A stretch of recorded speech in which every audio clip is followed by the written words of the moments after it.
My name is Pavel Levi. Good evening. I'm a professor of film studies in the art department and director of the Center for Russian, East European and Eurasian Studies, Greece, here at Stanford.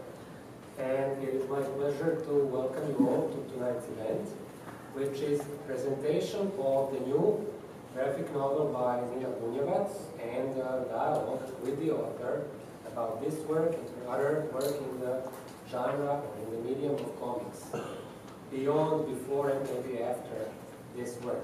I'd like to say first off, this event is jointly and proudly organized by Greece and the Graphic Narrative Project of Stanford, headed by my dear colleague from Film Studies, also Professor of Comic Studies, Scott Buchanan. I would like especially to thank Nia Lewis of the Graphic Narrative Project and Jovana Knežević, the Associate Director of Greece, for their real effort and hard work they put into making this event possible. It's been long in the planning. Jovana and Scott, the format will be such that Jovana and Scott will lead the discussion with Nina around the book, around the graphic novel Fatherland, the family history. Let me just give you a few brief words about our guest before I let Jovana take it away. Nina Bunjevac, her new book Fatherland, Family History, is the story of Bunjevac's father and the effects of his life on his family as they emigrate from Yugoslavia to Canada and back in the shadow of her father's activities with the émigré nationalist organization Freedom for the Serbian Fatherland. Nina started her art training in Yugoslavia, and in 1990 she moved to Toronto, where she continued her studies in art. Formerly a painter, a sculptor, and an art teacher, she found her calling, in her own words, in sequential arts, a form that seemed naturally to evolve out of the narrative component in her sculptural installations. So pen and ink became the medium of choice. Nina's comics have appeared in a number of local and international publications in Croatia, Serbia, Slovenia, England, US, Italy, and the debut collection of comics, the first book volume, titled Heartless, came out in September of 2012 and was translated and published in France the following year, 2013. Second book, Fatherland, which we're presenting here tonight, was published in September 2014 in UK, in Canada, and then it was just released here in the US this month. Right? 19th of January. 19th of January. It has also been translated and published also already in Germany, France, Czech Republic, Spain, Croatia. Nina in 2011 received the Golden Pen of Belgrade at the 11th International Biennale of Illustration for the cover image of Balkan Women in Comics, an anthology. And in 2013 she received the Doug Wright Award in the Spotlight category for artists. And we also just heard that Fatherland has made it to the New York Times bestseller list for next week. So no better way to end.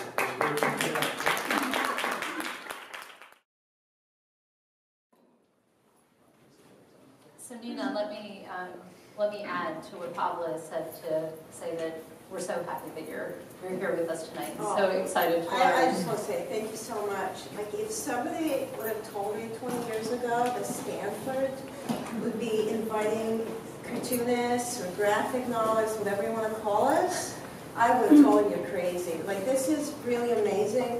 I think it's a sign of the times that graphic novels are actually seen as a genuine medium and recognized for the potential. So I want to thank everybody that you guys thanked already, and I want to thank the lovely audience.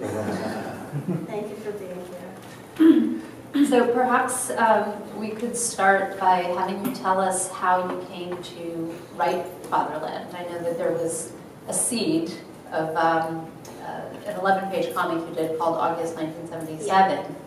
So when did you decide to write it? Why did you decide to write it? How did it grow out of your previous work? Well, I've been doing comics since 2004, but it was more like part-time, and I didn't really know where it was going, and that happened. I basically just did it that way until I connected with the Serbian underground comic scene, and later on with Croatian comic scene, Slovenian, and what I really liked about it. Now, most of the people will have the background of history of Yugoslavia, the wars of the 90s and everything, and the solution of Yugoslavia. What I found out back in 2007 when I reconnected with the scene is that all throughout the war, the underground comic scene kept collaborating, all in spite of mainstream politics and war and everything. To me, that was a phenomenon. And I also discovered that there was like an undercurrent of activism, anti-fascist movements, all these guys in the underground. A lot of these artists were communicating these ideas through their work. And to me, it was just something amazing.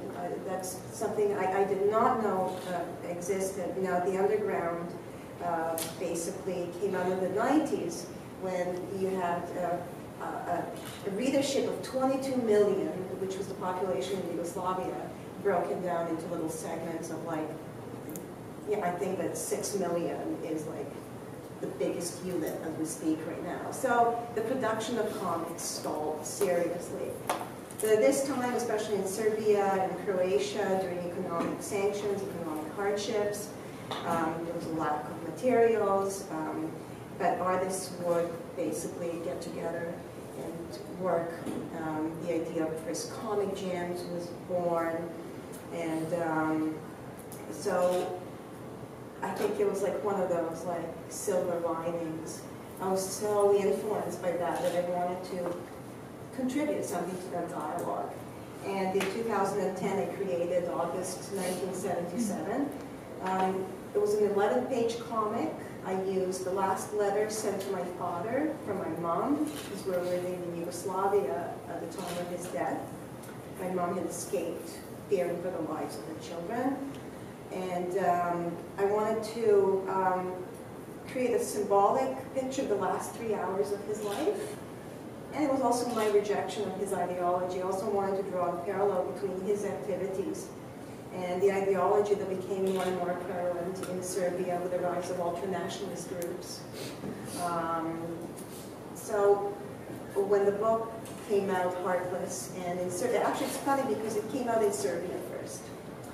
And a lot was written about it, but everybody seemed to focus on that one story. The other stories in this book are not political. The first story is about the immigrant experience based on Kafka's America. The second story was based on Ibsen's play of Doll's House. My Zorka stories were based on Bitter Tears of Petra von Kant, right, on Fassbinder. But it was all kind of like a funny look, like a parody and all of that. So this was kind of like a story that just jumped out of it. Everybody was like, what the hell is happening? Of course, there was a film reference in there, Bert Mueller's Night Porter. There were forums dedicated to, oh, Nina's creating anti-Serbian pamphlet. Oh my God, Nina, hates Serbs. There were like forums dedicated to basically bad-mouthing my work. She doesn't know anything about politics, what's happening, blah, blah, blah, blah, blah. So much was written, about 11 pages, including a book review by the Croatian author Miljenko Jedgović. And after that, more and more people heard about me, and it was... Did people know that it was autobiographical?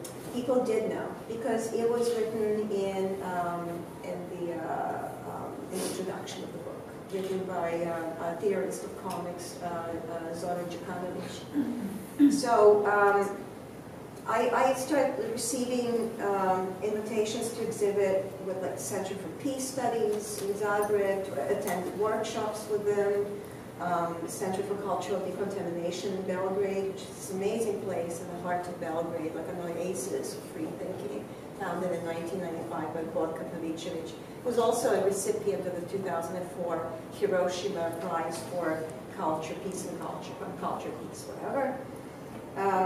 So I said, well, if the 11 pages are written about so much, imagine the whole book, right? Well, it was really logical, the logical next step, but I also felt I needed to elaborate and explain to people why it is, the story is the way it is. So maybe for those who haven't had a chance to see the book, or maybe the August 1977, can you just tell us a little bit about your father's life and a little bit about the circumstances of his death, and also your family as you tell it in the book? Yeah. Okay. Well, first I'll talk about the organization which he had belonged to. First, I should say that he was an exiled military officer. He escaped to Canada in the 1950s. In '69, he becomes affiliated with a group called Freedom for the Serbian Fatherland. This is the first secret Serbian terrorist anti-communist organization. It was founded in 1965 in Paris, France, but the bulk of its operation happened in North America.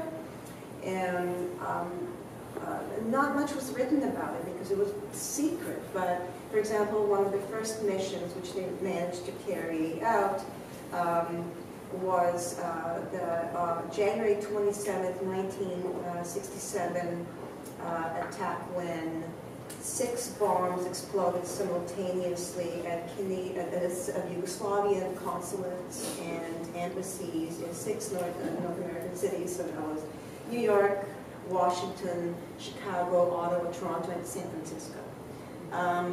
He died in 1997 in August while planning an attack on the Yugoslavian consulate in Toronto because the bomb went off prematurely. That was a revenge attack for the death of a fellow member of the organization who was in charge of propaganda, Dragiša Kašiković, who was found murdered in Chicago in June of 1977 alongside his 9-year-old stepdaughter. Now it's really funny because in order to avenge my father's death, Nikola Kabayev, the leader of this organization, a few months later hijacks an American Airlines airplane, intending to fly it into the Central Committee building in Belgrade. The mission failed. He was imprisoned, released years later. He escaped back to Serbia, and in 2006 he gives interview to, I think his name is Richard Stewart, for The Independent, in which he says, Osama bin Laden must have stolen my idea. So now you understand what type of organization we're talking about. Now, it's also important to say that the aim of the organization was to take down Yugoslavian communist government, and this was to be done by 3 means: dissemination of propaganda literature throughout the diaspora. The second one was infiltration of military within Yugoslavia. And the third one was by carrying out attacks against the homes of prominent Yugoslavs, as well as diplomatic outposts outside of Yugoslavia.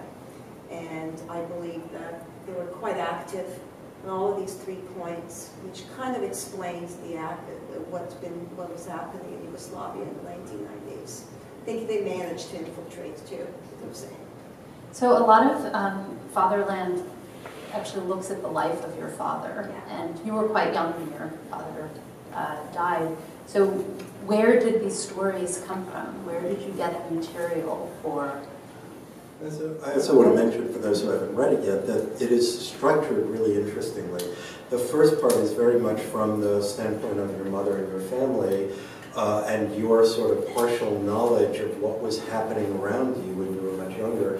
And then after your father's death, the story begins again and tells his story. And some of the events are in fact repeated with new knowledge in the repetition. Well described. That would take me 15 minutes. Well, my mom left my father 2 years before his death. I was 1 year old. She was afraid. She was kind of suspecting something was going on because there was a Croatian equivalent of this organization. The bomb goes off at the meeting place of the Welland chapter of this Croatian organization called Otpor. And my mom's like, who's fighting who? Like, you know, is somebody going to drop the bomb near my window, kill my kids? She goes, she takes my sister and I, she has to leave the brother behind because she's basically left under pretense of a 3-week visit, which turned into a 15-year stay. And the father's like, I don't think so, you leave the boy here. I grew up, I have no memories of my father, I have no memories of my childhood in Canada the first year. So not much was talked about my father when I was growing up. Now you have to understand that my father's ideology is nationalist. My mother's parents are communists. Both of them joined the partisans when they were 15 and 16. So I grew up between these two ideologies. Nobody wanted to talk about my father, and when they did, it was very negative. Until I was 14 years of age, I thought he died in a car accident. And it was not until my return to Canada at the age of 16 that I started piecing together things and meeting his side of the family, meeting fellow members of his organization, and a lot of information came to me from females in the family. So it's my sister, my mother, my grandmother, as well as my father's aunt, who also lived in Canada, who I reconnected with when I returned to Canada. So that's how I like to call this the puzzle that took 35 years to solve. Because, you know, at the age of 35, I'm like, maybe I should start working this. So it's not at 35, I'm a little older, but, you know, we'll just stick to that number. A lot of the research also happened. There were a lot of gaps, especially when it comes to my father's childhood. And I used those gaps to fill them in with historical facts in order to inform the Western reader of the political climate that influenced the characters in the book, or my family. They're not characters, they're my family members. I have to keep reminding myself. But yeah, so that's how the story, it's not complete, it's far from complete. Some information came to me I had no idea about when the book came out in Canada, that there were additional victims, for example, that, how was my father sponsored to moved to Canada. Basically, it took him 3 months to enter Canada from leaving Yugoslavia in the 50s. And then I found out, for example, that IMCO Canada, which is a corporation that offered my father room, board, work in Thompson, Canada, used to recruit anti-communists fleeing Eastern European countries in the 50s and the early 60s in order to keep the unions down. So there's more additional layers to the book, and I'm not going to write more about it. I think I'm done, but I would like to maybe do it in a different format one day. The story in Heartless goes from a kind of realist style to something much more allegorical, much more heightened, let's say. But in Fatherland, and I wonder if it's possible at all to put up any images. That's what I just it's a much more realist style. It's not really a realist line, but there's a lot of modeling, a lot of detail. Clearly there's photo reference involved and things like that. Could you talk about why you decided to take a more realistic approach in this book-length version of this story that you treated differently once before? I wanted to, number one, I started from family photographs. My research started from family photographs. And it's really interesting that I spent a lot of time scanning them in, zooming in, and it's incredible the things you can discover when you zoom into a photograph. Now, I'm going to go back to the subject, but I want to say, for example, my father's father was a brutally violent man, and very abusive to his wife, my grandmother. And I knew that from the stories of her sister, my father's aunt. But there was a particular photograph of my grandmother holding my father as a baby, and next to her is her little sister. And the area where her face is was kind of very light. It's almost like it was manipulated by the photographer. And then I changed the levels and realized that she had a black eye that the photographer wanted to hide. And it's, like in this day and age, we have like digital photography go, whatever, like, seconds, you delete, whatever. But back then, you take a photograph, that's it. So these photographs captured so many things. So first he started doing reproduction of these photographs, for example, this one. And I found that I liked that work. I wanted to simplify it a little bit more, but I didn't want the quality to suffer. So I introduced a lot more black surfaces, white surfaces, as opposed to in Heartless, where you have a lot more grays. You hardly have any white. It's like black and gray, and I used a lot of stippling. It was also time consuming.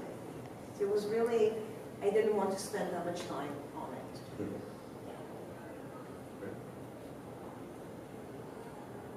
So could you tell us a little bit more about as these slides go by, about your father's childhood? He lived through some very momentous times in Yugoslav history, as did... That was Ante Pavlic. You should know. That was Ante Pavlic in Spain. Yes, that's before he died. Yeah. He was younger. Okay, my father was born in 1936 in a Serbian village in Croatia, in a country which was then called Kingdom of Yugoslavia. And when the Axis invaded in 1941, he was 5 years old. Now, if you understand, the occupation was swift. The country was already exhausted by pre-existing ethnic tensions. 11 days later, the country's divided.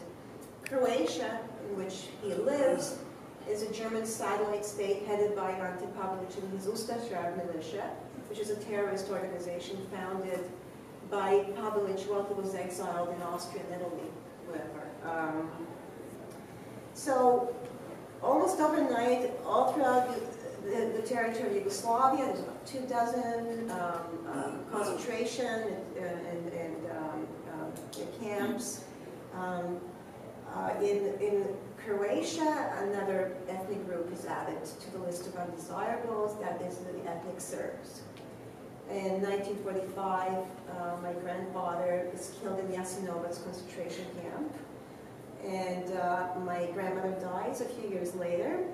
It's funny because my grandfather was born in Gary, Indiana, because his family had immigrated to the States in the first decade of the 20th century. My grandfather was working at Thompson Inc. At 16 years of age, my grandfather is diagnosed with tuberculosis, and they're going, oh, we better go back to the village. The fresh air will help, aid in his recovery. His mother, her father, was living in Lorraine, Quebec at the time as well, working the landmines. It's very traditional for men to leave and to go overseas for work. Some of them will never return. Anyway, so in 1949, my grandmother dies from tuberculosis, which she had contracted. My father starts exhibiting some emotional difficulties. He's starting to torture small animals, and the grandparents are like, the best way to deal with this is to send him to military school. So they sent him to military school. Also, important to talk about, after the liberation, what Yugoslavia was like. A lot of people believe that Yugoslavia was another country behind the Iron Curtain. Not so. The country I grew up was not like it. It was a socialist country. But those post-war years, 1945, 1948, Yugoslavia completely adopted the Soviet model of governing and of rebuilding. So introducing 5-year plans, eliminating bourgeois elements, eliminating any nationalist tendencies. And this kind of changed in 1948 after the Tito-Stalin split, when Yugoslavia was expelled from the Common Forum. And all the member countries of the Common Forum imposed an economic embargo on Yugoslavia. So you're finding another thing not to talk about, which is Stalin. So if you talk about Stalin, you're pegged Stalinist. There's a special jail built just for people who were political criminals, I guess. What would be the other way? So basically, we're talking about, you know, the countries like moving out of this stage, but then in what you also see is the emergence of a political and military elite in what was essentially supposed to be a non-class system. We're talking about a communist country, but then you have military and government levels who are, you know, living in big villas, and the rest of the country's living well below the poverty lines. And this was the subject of criticism by Nina Bunjevac, who was one of the crucial people in the communist resistance in World War II. He was also like a man third to Tito after the World War II. He publishes about a dozen essays on this subject in Borba, which is the official paper for the Communist Party. This is seen as a gesture of disloyalty. Bunjevac is expelled from the Central Committee. He turns in his party membership, goes, screw you guys, I'm going to write full time. But he's imprisoned on several occasions, 10 years in total, because he gives interviews to foreign papers. He publishes 2 books abroad, A New Class, which is available in English as well, and Conversations with Stalin in 1961, I believe. I think it was 57, but he published A New Class. At this time, my father is a graduate of the military school, and he is a sympathizer of Bunjevac, and he's very vocal about it. So the Bunjevac affair was dealt with like utmost secrecy, and all of his sympathizers were dealt with the same way. But the reason for my father's arrest is the possession of Canadian dollars, which his grandfather had sent him from Noranda, Quebec, as a graduation gift. He's accused of espionage, imprisoned for 3 years. 3 years later, he leaves the country through Austria, and he spends 3 months at the internment camp in Upper Austria, and that's when he meets Nikola Kavaja, the future leader of Freedom for the Serbian Fatherland. So this is the circle now. And later on, when Kavaja becomes the leader, the group, the original leader was killed in 1969 in Paris, who was also Brigitte Bardot's neighbor, by the way. That's a fun fact. I knew, you know, it would come in handy one day.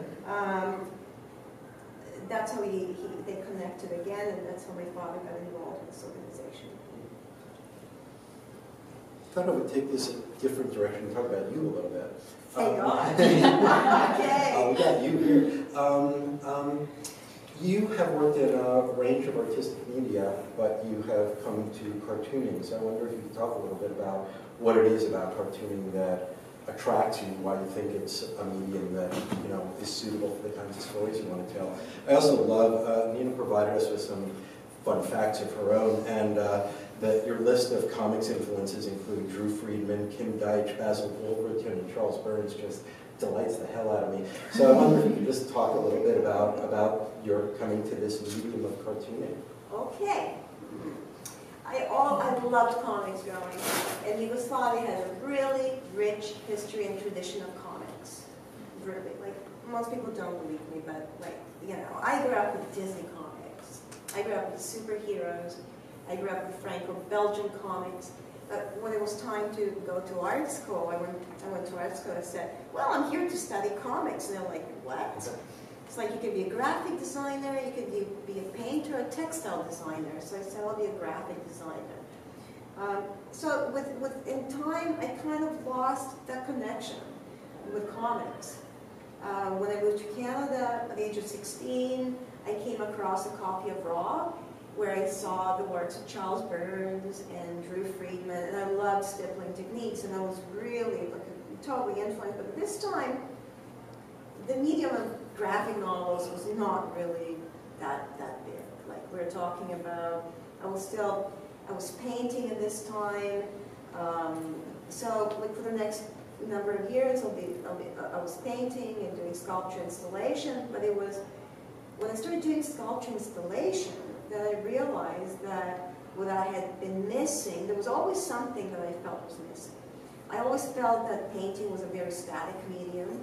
It was very very bourgeois and very, it was leading nowhere. Like, there's only so much you can tell with a painting.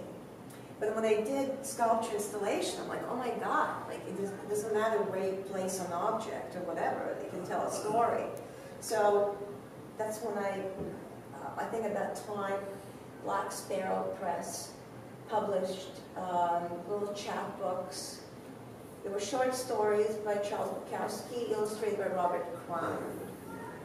And I was like, well, let me just do one comic just to see. And that was the first story in Heartless. Opportunity presents itself. And after that, I realized that there is so much more you can do with comics, because there's so many uses for comics. There's educational, there is political, there is, you know, so many different genres. And I believe that we're just starting. We're just starting, and I think that the future of comics is really yet to be revealed. I mean, if you're talking about sequential art, there's many things that you can call sequential art, from hieroglyphs to a mirror by A. Bronson, which is an installation of objects that tells a story throughout space. Yeah. So in Fatherland, obviously, but even in your previous work, and for understandable reasons, sort of the immigrant experience, the émigré experience is very, very prevalent. And you yourself have gone back and forth, really. When you were very young, you went back to Yugoslavia, you grew up there, and then you came back to Canada, and about a decade ago, you started going back to Yugoslavia regularly, well, 2007. Yeah, to the lands of the former Yugoslavia regularly. So, can you talk a bit about what that experience has been like, particularly most recently? How your work there has been received, sort of where you see yourself fitting in to that underground, and also what's happening to it now, and touch also on, because Fatherland did come out in Croatia already, it is set to come out in Serbia soon, right? In April. What has that reception been like, and also what has it been like to work over there on translations? And it's interesting because I wanted the book, I kept the rights for Serbian and Croatian because I wanted to be in charge. Because of the subject matter, it would have been very easy to make it into a propaganda piece. In Serbia, it would be, oh, it's about, you know, a hero, daughter of a hero. It can be so easily, because I take a very neutral stand in this book. I'm not judgmental. I'm like, I want people to see just the effect of my father's actions and of destructive politics on my family. That would be enough. I didn't want to make any sweeping statements. My father was wrong, or this and that, of course, you know, but I wanted to be very, very neutral when it comes to that. But in the wrong hands, that can become something completely different. For example, when the book came out in Croatia, it was called a very right-wing paper. To give an interview, I was reluctant, but we're like, okay, it'll help the sales. They completely twisted my words to the point where the title of the text was, "My dad was a Chetnik terrorist." Just really a derogatory term that would use for something like that. But and number one, I never called my father my dad. Never in my life. I mean, I think you have to grow up with your father in order to call him dad.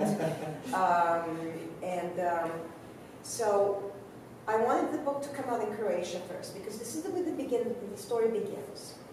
All right, this is where we trace down the story of my father. The book was received fabulously in Croatia. I did not expect this.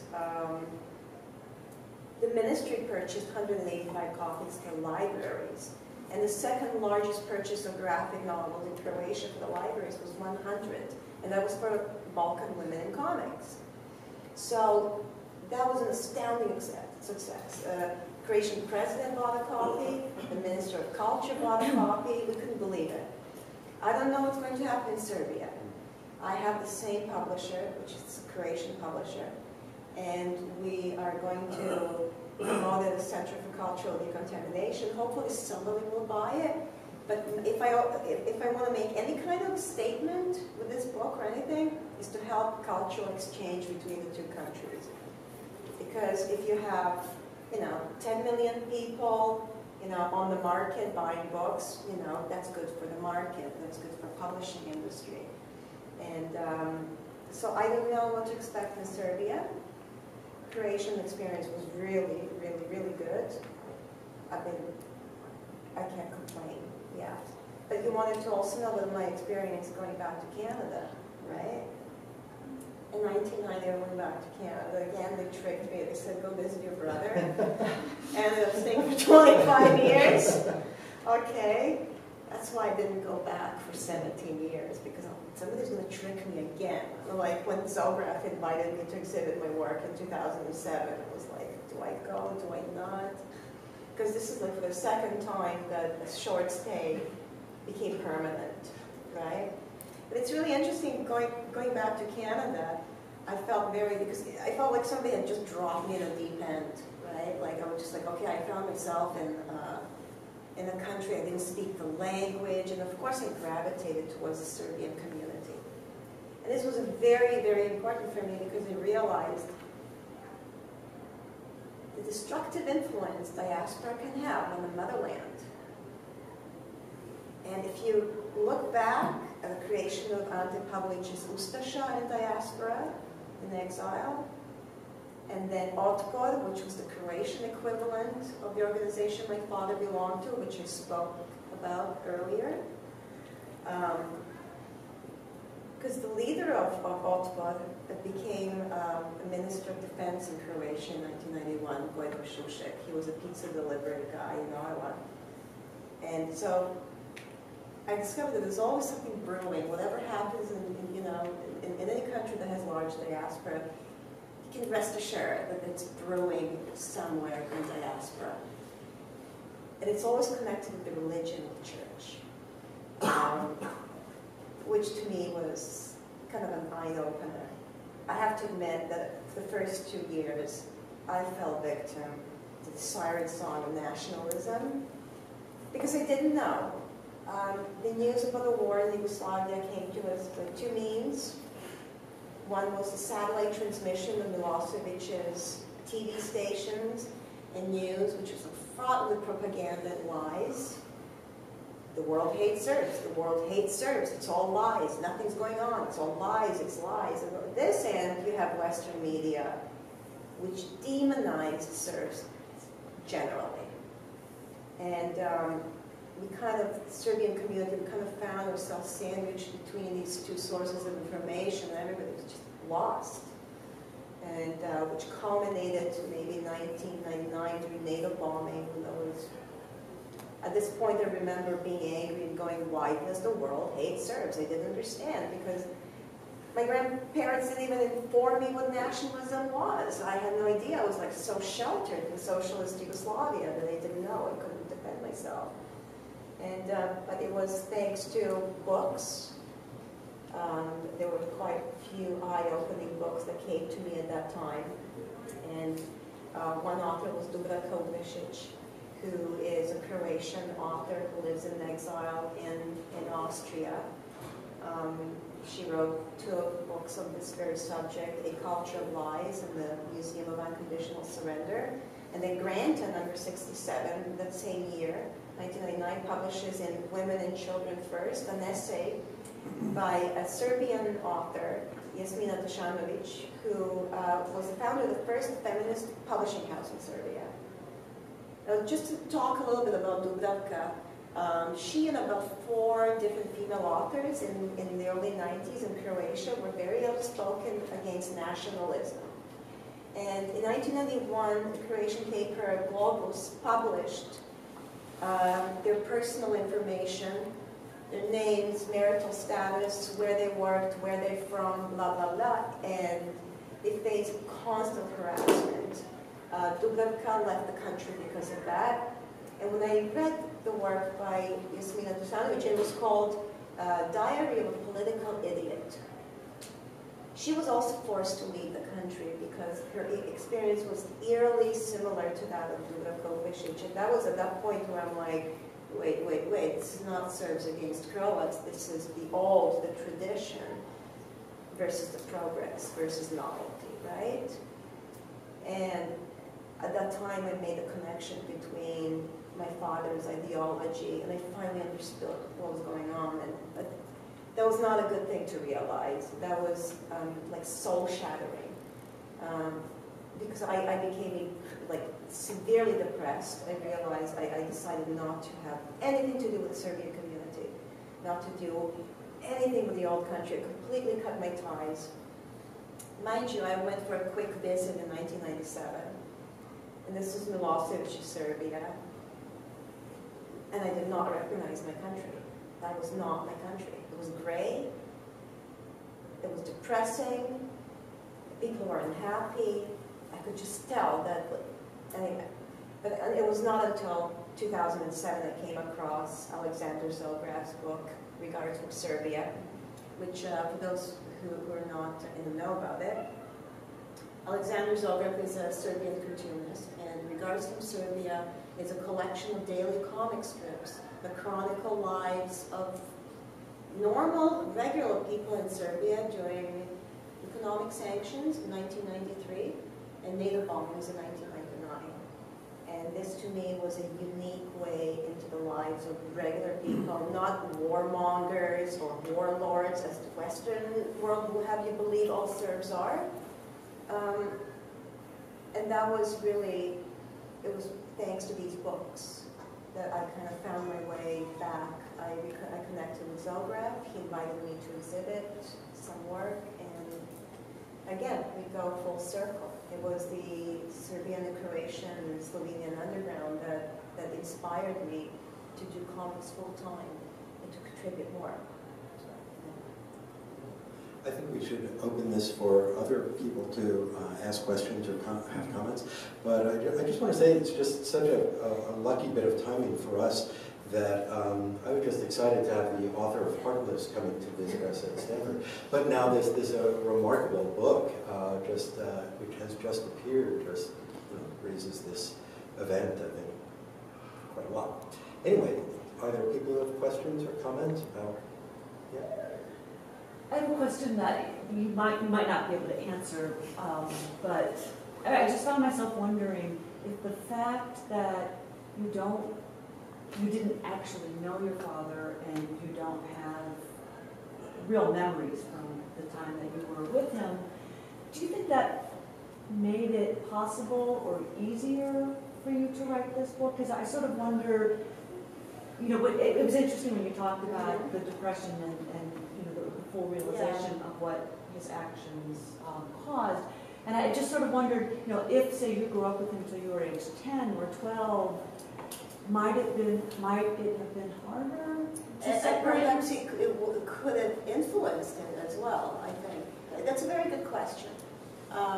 Because there is no memory, there's no emotional attachment. Mm-hmm. So, but I do have emotional attachment to Yugoslavia, which was my country. So I wondered if that depression was breaking from Serbian culture. Excellent point, because to me, it was like losing, it's one thing to lose your country, and that will bring me to the point that I failed to cover in the last question about belonging. It's one thing, not being able to return home, but when you don't have the country anymore, that's something quite different. And for those people who lived in Yugoslavia, while Yugoslavia was one country, and people who lived in her little, parts, or parts, like, it's a different thing. It's like, it's not just abstract. It's about what happened with society in those countries. Where are they going? The country that we lived in was very, very advanced. Education, arts, culture, experimental films, experimental art, comics. And after the dissolution of Yugoslavia, we're seeing kind of steps back, tending to go more towards tradition, more towards patriotism and the past and everything. So to me, it's like, it's really like losing the country. It's not just abstract term. It is a big loss. But I also think that it was very important that I could remain objective while writing about my father. I think if I had some emotional involvement, that would probably influence everything. But I look at, as I said, it's a very neutral way. I look at his life and his actions. I just write as is. It happened. If I could ask just a little follow-up. What about your relatives who are older than you, your brother, people who did really know him? Yeah. Was it hard for them to face this? Did they encourage you? Did they just not want to know about it? I have to also say, I grew up separately from my brother, and we reconnected when I was 16, but we couldn't make it work. Eventually we lost contact. We're not in contact anymore. We have completely different ideologies, different beliefs. I mean, I don't have any ideology really, but so that part of the family doesn't know. And I'm not in contact with them. My mom was very helpful. My sister, very helpful. They're very proud. They're very happy. And yeah, so I think that helped a lot, for sure. Yeah. What are you working on now? Are you going to continue to work in non-fictional mode, fictional mode? How are you moving forward from this? The next book is going to be sort of like continuation of this one. It's going to be about my childhood, because this goes up to like 3 years of age when the news arrived of my father's death. I just wanted to make full circle. The next one is going to be my early childhood in socialist Yugoslavia, because I would really like to break the myth of Yugoslavia being another country behind the Iron Curtain, please. And about positive aspects of growing up. And my return to Canada, and the experience, the immigrant experience,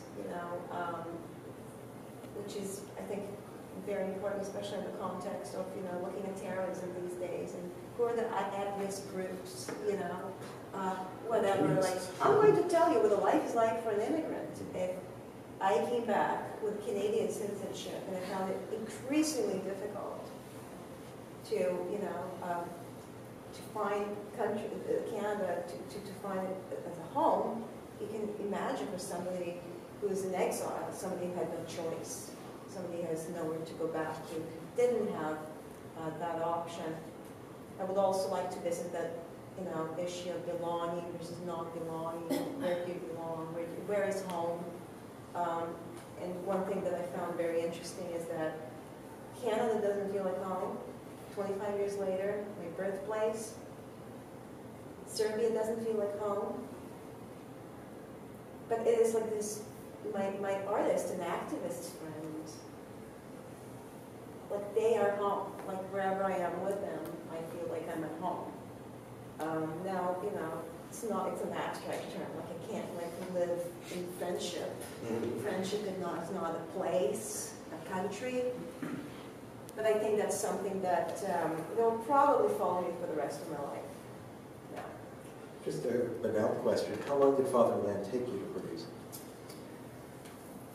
I spent about 1.5 years researching the subject, writing the script, and when I started inking or penciling after the first page, I abandoned the script. So that was really research.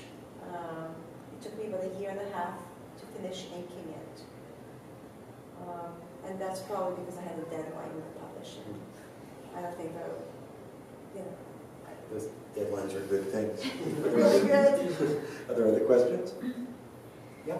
I got here a little late, so I don't know if you answered this earlier, but I found it very interesting what you said about how you tried to portray this very matter of fact and just looking at the history and things that happened. And it's a little bit surprising to hear you say that, because for me, especially the ending was very emotionally resonant. So I was wondering if you had not ended on that particular history, that particular moment, were there other options that you had considered ending the book on? And if so, what? When I started working on this book, I was very judgmental. It was going to go completely different. But I took somewhat of an intuitive approach, where I would work 3 pages at a time, in the order that this information, these memories came to me in real life. The end was completely intuitive. I had no idea what the ending would be. Seriously, I had no idea. It surprised me as well. The last chapter took a month to do. Like, that was like the record time, because I was doing 16 hours a day, and I was working and working and working. And it's funny, it was like 1 page a day. It was insane. And at one point, the ending, those 4 pages of silhouettes, they were photoshopped. They took me like a day to do. And I remember doing that and crying and going, oh my God, you know, like, oh, because I wanted to give some form of mourning to my father's death. Because if you see through the book, he had a terrible life. The only person that loved him dearly, unconditionally, was his aunt.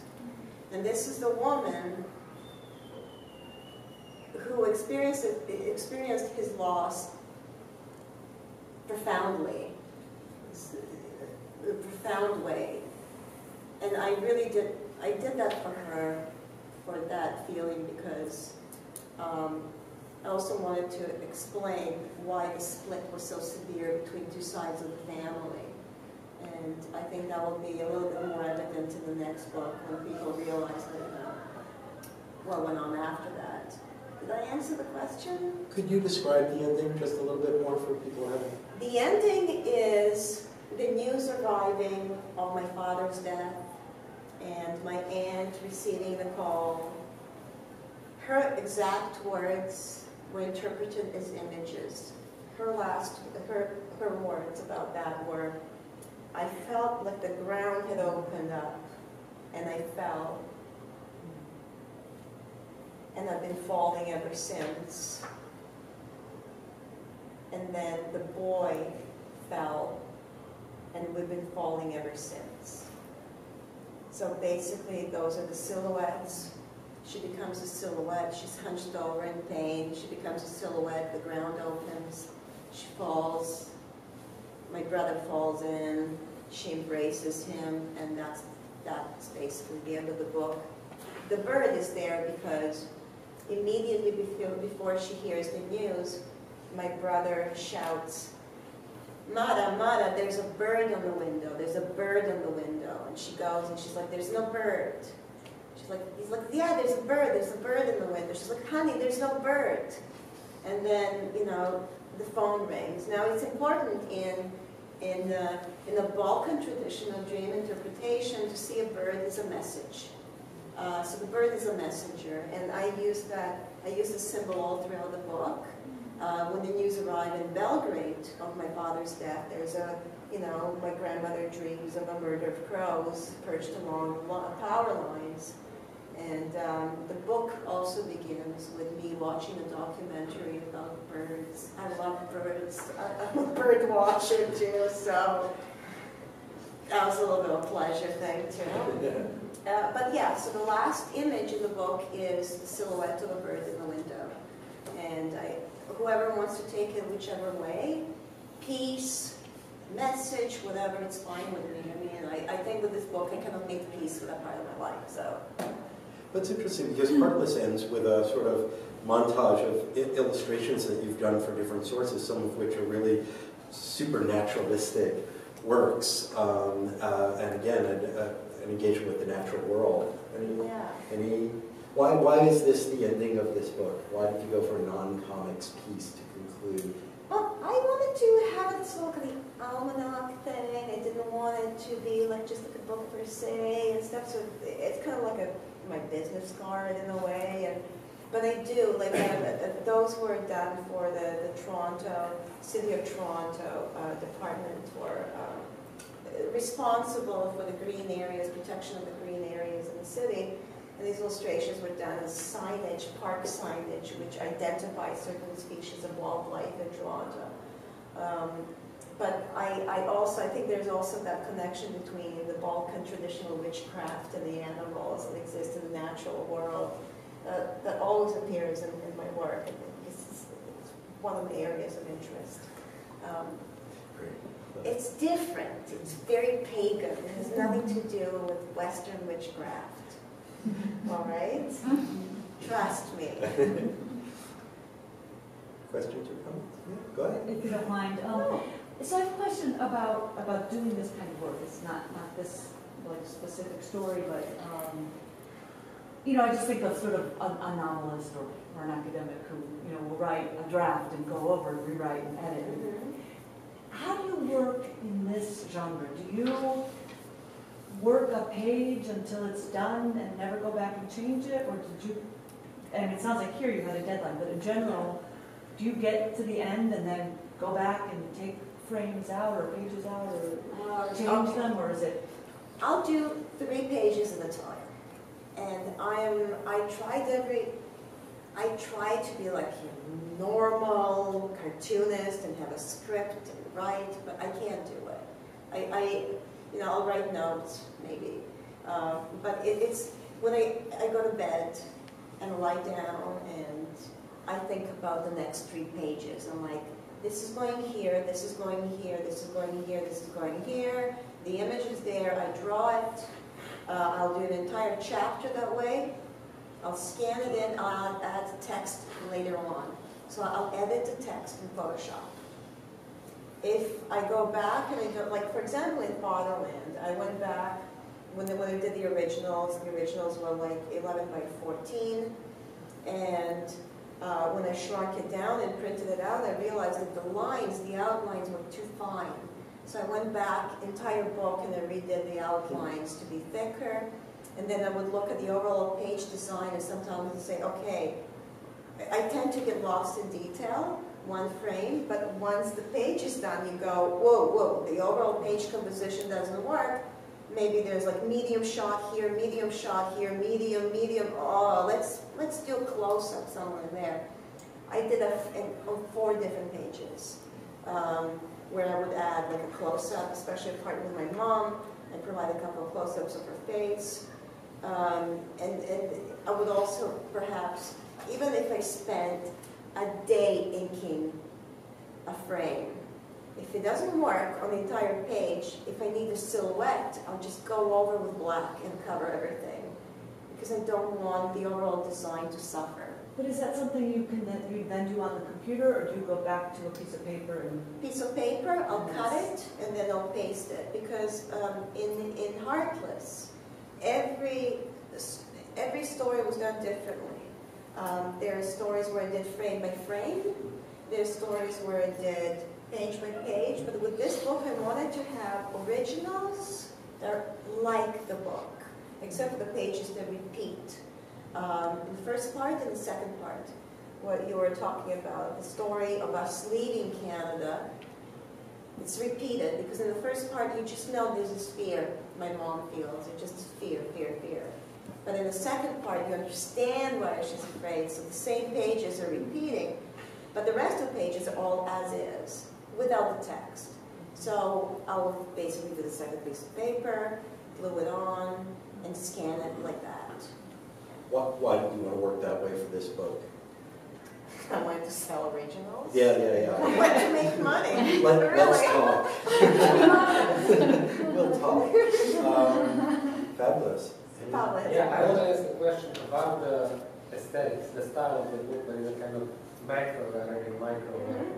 You talked a little bit about your influences and where the style, at least indirectly, grew up on, but this is your own style nonetheless. And I just find, whenever I look at the book, I find most fascinating perhaps how the aesthetic idiom for this is such that overall, personally, I feel like there's, among other things, an incredible sense of morbidity and ominousness running throughout your visualization of this story.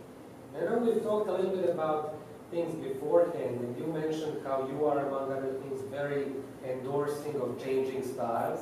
Heartless, after all, while there are obvious similarities, is also stylistically very different.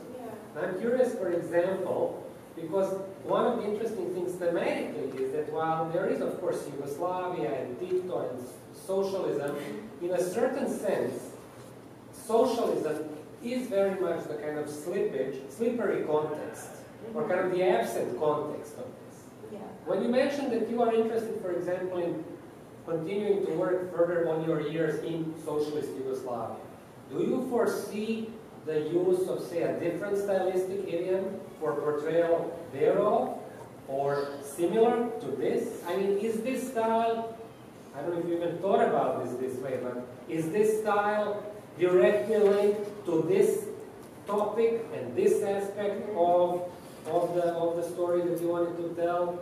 Is the next iteration the happy book, calling the happy book, or calling for however different style? I mean, I don't know. There's going to be slightly different look because the colors are going to be different. This was intentionally black, white, and red because there's kind of that feeling of, you know what, the most famous flag in those colors. Think. But this time I think I'm going to do blue, and it's going to be more like a maternal side where my family is going to be different. There's going to be a story within a story that follows the life of a saint, which is going to be done in an incredibly different style. That I know for sure. I started inking the new book, and it's very, at this point, you have to realize there's still a lot of really dark periods in my childhood. For example, my grandmother, who was severely ill and over-radiated to the point where, for cervical cancer, where she lost most of her insides. And I remember her as a child dying and dying and dying. She just couldn't die. She went on living for 14 years. It's still the same style, more detailed. So what I think I'm going to do is take that major story, continue that, and introduce war years, her stories, memoirs, which she used to dictate to me as a child, do it in a different style, and the life of a saint, also going in a different style. Story about my moving to Canada is going to be slightly graphically different, more black and white. But then again, you never know. I may completely change it, you know. But see, I don't know, because a big part of my process is intuitive. It might change completely. I'm dying to work with color. I may introduce color in this new book. I may not. I don't know yet. But yeah, the style, I think it's just my style. I have a morbid style of like draw. Like, I like that. My influences are like the black wave of Yugoslavian filmmaking. You know, early Fassbinder, Nina Bunjevac. You know, like they used color. Well, yeah, I know. I also grew up watching black and white television sets, so you know, we're not as glamorous in color TV. Anyway, more questions? Nina will be signing books. We have a pile of fatherlands out there, and we want to thank you so much for this wonderful talk. Thank you. This was so nice. Thank you.